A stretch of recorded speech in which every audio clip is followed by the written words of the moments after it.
Universitas Hasanuddin Makassar menggelar bincang budaya yang dihadiri oleh Menteri Kebudayaan Republik Indonesia, Dr. Haji Fadlizon SSMSC. Kegiatan ini digelar Rabu 15 Januari 2025 di Ruang Senat Lantai 2, Gedung Rektorat Universitas Hasanuddin. Bincang budaya ini dihadiri pimpinan Universitas Hasanuddin, tokoh budaya dan juga mahasiswa yang membahas tema pemertahanan kebudayaan dalam era globalisasi. Rektor Universitas Hasanuddin, Profesor Dr. Insinyur Jamaluddin Chompa MSc, pada kesempatan itu menegaskan, jika budaya lokal Sulawesi Selatan memiliki potensi besar untuk menjadi kekuatan budaya Indonesia di tingkat global.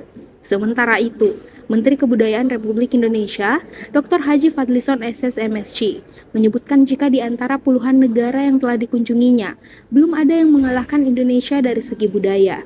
Sebab saat ini, di Indonesia terdapat 1.340 kelompok etnis, 718 bahasa daerah, beragam adat istiadat dan tradisi lokal yang khas. Dikatakan Fadlizon, Indonesia juga kini memiliki 16 warisan budaya tak benda yang diakui oleh UNESCO, seperti keris, wayang, batik, angklung, kebaya, dan lain-lain. Juga terdapat warisan budaya di Sulawesi Selatan yang memiliki nilai sejarah yang tinggi, yakni Taman Arkeologi Leang-Leang. Taman Arkeologi Leang-Leang ini baru saja diresmikan menjadi Taman Arkeologi dan Pusat Informasi Gambar Prasejarah oleh Fadlizon pada Selasa 14 Januari 2025 lalu.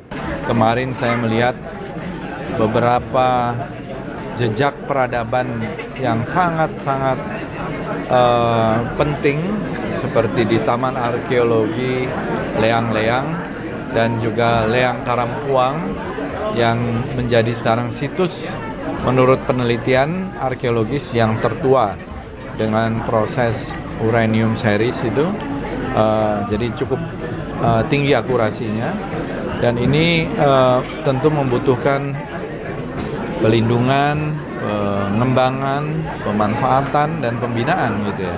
Fadlizon menambahkan, kemajuan kebudayaan memerlukan dukungan dari semua pihak, termasuk dari perguruan tinggi seperti Universitas Hasanuddin. Dengan jumlah mahasiswa yang banyak, dapat turut aktif dalam proses penjagaan dan pelestarian budaya dan juga melakukan penelitian kebudayaan. Menbud juga menekankan jika kerjasama dengan universitas kedepannya akan banyak dilakukan untuk mendukung kebudayaan. Sarah Sabita Suceng, Andi Muhammad Syafrizal, Unhas TV.